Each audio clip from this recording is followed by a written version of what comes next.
Gittin Daf. We begin with the Mishnah a few lines into the Daf. We'll have one additional Mishnah. Both are on the topic of when can we assume that someone is alive and when do we have to be afraid that he died. So our first Mishnah discusses three cases, three halachos that are dependent on a person being alive.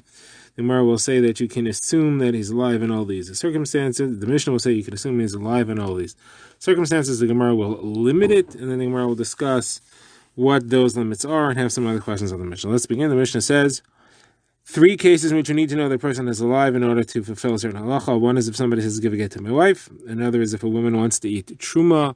Her father is a Yisrael, but her husband's a Kain, so she's eating with the assumption he's alive. She doesn't have children. And the third is the case of somebody who sent the korban chatas to Yerushalayim. They want to bring it. She cannot bring the korban chatas if the owner had died. That is a chatas shemeis bala, which the chatas itself is lemisa. So the law in all these three cases, the Mishnah says that even if you left the person, the last time you saw him, he was old or sick, you can still assume that he's alive. So Shliach is allowed to take a get from him and give it to the man's wife, assuming at the time that he gives it to her that the husband is still alive and she's not already an almana. The woman whose husband, who was a kohen, went to Medina Sayyam, she left him old and sick, and she's allowed to continue eating truma, assuming that he's alive. And the carbon that comes to Yerushalayim, you could assume that the sender is still alive and bring the carbon, which even though it might be a chatas mesos. Now, the Gemara begins, the Gemara says, first of all, Rava says not every old person and not every sick person can we assume that they are still alive. Rava says old is only up to age 80, the age of Gevuros, which in Pirkei Avos we say is the 80s. And sick, it has to be a type of sickness that most people recover from, not a concise, which is a level of sickness that most people will not recover from. Now, Abaye has a kasha. We have a brisa that says if you bring a get and you leave the person old, even 100 years old, the brisa says, the Mepharshim will take out the word even, so it says just 100 years old, you're allowed to give the get and assume that he's still alive. It's clearly against Rava because it clearly says 100 years old, you're allowed to assume. Rava said only up to age 80. So the Gemara has two responses to this. The Gemara, first of all, wants to say this completely rejects Rava. It says clearly 100. Rava said only up to 80. Then the Gemara says it could be no. It could be Rava only said from age 80 to 90 is when most people will die. So at that point, if he's in his 80s, you can't assume that he's still alive. However, once he's past 90, you can assume if he's gotten up there, he's already gotten up there, there's no reason to assume he's already different than the rest of the world. You could assume that he's still alive. Now, the Gemara says that Abaye asked a contradiction to Rabbah. Rabbah was his Rebbe. He asked a contradiction from our Mishnah. It says that somebody brings the get and he leaves the person, and when he last saw him, he was old or sick. He's allowed to give it with the assumption he's alive. We have a different verse that says if a man gives his wife a get and he says, here's your get, but it shouldn't be chal yet, it's going to be chal 1 hour before I die. Obviously, the person didn't want his wife to be an almana. Maybe he's worried about Yibam, he'd rather that she be divorced, so he said it's going to take effect not now, but an hour before I die. So the halacha is, says the Brisa, if he was a kohen, she's not allowed to eat truma based on her marriage to him at any point from now to the forever future, because at every point we have to be afraid he's going to die within the hour, and therefore she's already divorced right now. So the Gemara says, what kind of kasha is this? I mean, the kasha is that here we're assuming that he might be dead within the hour, but as far as in our Mishnah, we said you could assume that he's going to still be alive. So are we afraid for a death, or are we not afraid for a death? So the Gemara is going to give a number of resolutions to this. The Gemara first of all says you can't ask a kasha from truma to Gittin, from Gittin to truma. You can't have people assuming that they are divorced. You can't. You have to know that the divorce is allowed to happen. If we assume that the person had died at all times, you can never have anybody send the get, because you always would be afraid that the sender has died before you deliver the get. People wouldn't be able to send the get. The whole concept of shlichus of a get falls apart. And now women are going to be agunas because the husbands won't send them a get. So you have to be able to send the get.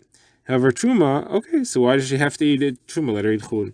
So we could therefore say that we'll go with the assumption, with the concern, with the possibility that he might die within the hour and therefore she's divorced already, and not allow her to eat. She doesn't have to eat, let her eat something else.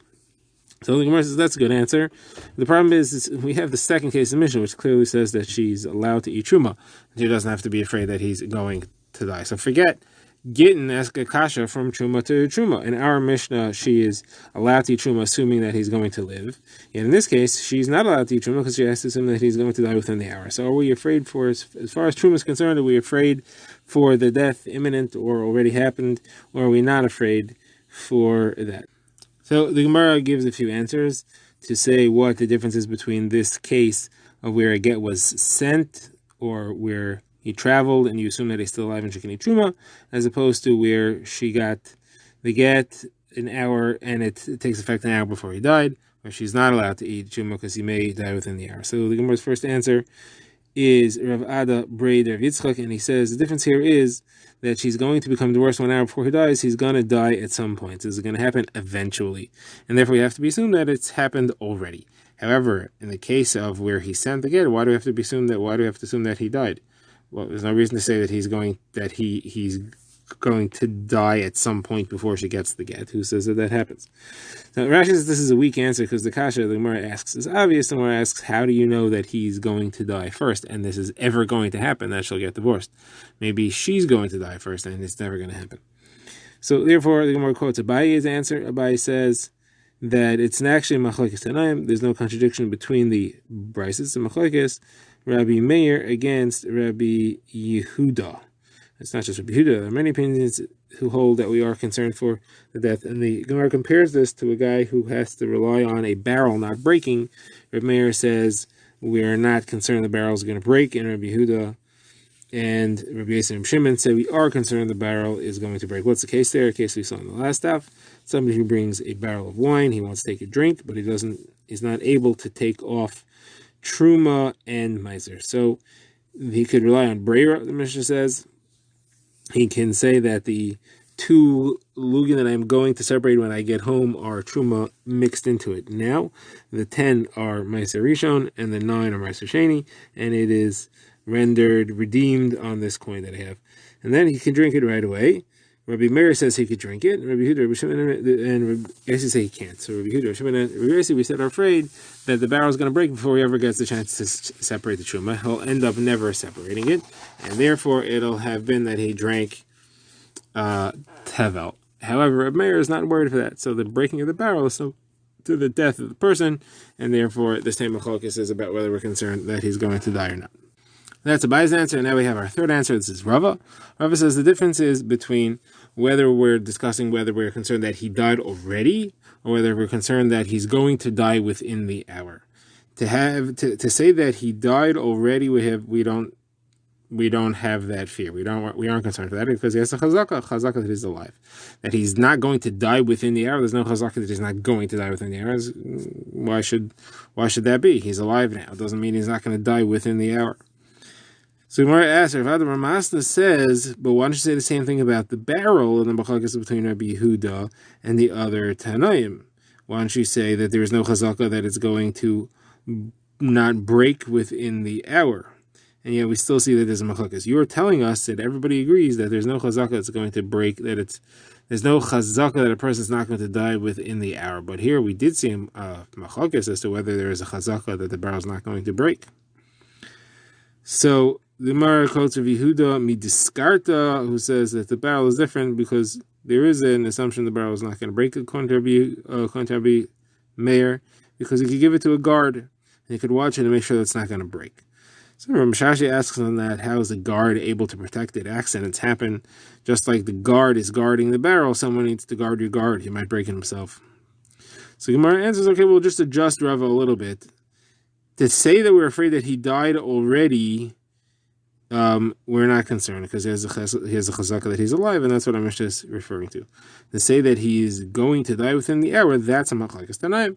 We have the same machlokes about the barrel, and the opinion that says that we have to be afraid the barrel is going to break, also over here is saying we have to be afraid that he's going to die, and that's the price that says that halacha. Okay. Gemara moves on. The Gemara discusses the person who sent a carbon from Chutz La'aretz to be brought in to sell, and we bring it. So the Gemara asks, how could you bring a carbon that someone sent that he didn't come? He has to lean on the carbon. One of the halachas is that the owner has to come with his carbon and lean on it. How could somebody send it with a shliach? So Rav Yosef says it's a woman who sent it. A woman does not have to do smicha. It's a man halacha. Rav Papa says we're talking about a bird. You don't do smicha on a bird halacha. Now the Gemara asks, why does the Mishnah have to say all three cases? The case of assuming that the man's alive, you can deliver the get, assuming that the man's alive and his wife get truma, assuming that the sender, the carbon, is alive and you could bring the carbon. So the Gemara says you have to bring all three. If you only see the case of the get, that might be because you can't possibly allow a situation in which people can't bring a get. You have to allow people to be able to send a get. But truma, let her eat chulin. It's not necessary to allow her to eat truma. If we would have said the case of truma, we may say, okay, the truma, we consider that there are times when it's necessary. There are times when a person has nothing to eat besides for truma. However, the karbanos, why should we accept the carbon? Let him come, and let us reject it until he comes. And therefore, we need the Mishnah to say that even in that case, we allow that carbon to be brought in the assumption that its owner is still alive. We now begin the next Mishnah, which discusses three circumstances in which we have reason to fear for a person's life. The Gemara is going to talk about the different stages at which we have the different beliefs as to what happened to him. So 3 cases, again. These 3, the Mishnah says, they were said by Rav Elazar ben Parta in front of the Chachamim, and they upheld his words. So the 3 in which we could assume that he's alive is you have a person who's in a city that was surrounded by a besieging army. He's on a ship that's floundering, he's struggling in the sea, and he's a person who is facing a court case that's holding him responsible for the death penalty. On all these 3, you could assume he's alive. However, if it's a step further in the process on all 3, if the city has already been broken into by the siege, or if the ship is already sunk, and we're not sure what happened to him, or if the person was already brought out to receive the death penalty, we don't know if it was given or not, all these we have to give him, we have to be machmer and assume that he died. We also have to be machmer and assume that he's alive. So we end up with both chumras. What does that mean? So the Gemara says you have to, let's say his wife, can she eat a truma or not? So she has to be machmer both ways. If he was a kohen and her father was a Yisrael, and she was eating truma only because her husband's alive, she can't eat truma anymore because he might be dead. If the reverse is true, her father was a kohen and her husband's a Yisrael, and as long as she's married to him, she cannot eat truma, but once he dies, she goes back to her father's house and she cannot assume that he died and eat truma. She has to assume that he's still alive. Umar now begins, and we are analyzing the last case where we said that if he is taken out to be killed, we have to assume both ways. The Gemara says that's only true in the business of Yisrael. We have to be afraid that maybe they killed him, but on the other hand, maybe they found this chus for him and they saved him. However, a bezdin of Vakum, once he was taken out to be killed, there's no way that he was saved. You could assume that he died. You don't have to give him the chumrah of being alive. So Gemara asks, Abaye asks, but maybe they took a bribe. So Gemara answers, they only take bribes before the head of the court signs the death decree. Once the death decree is signed, even bribes don't work any longer. Gemara now asks, is it true that in a business Yisrael is the possibility that they found this chus for him?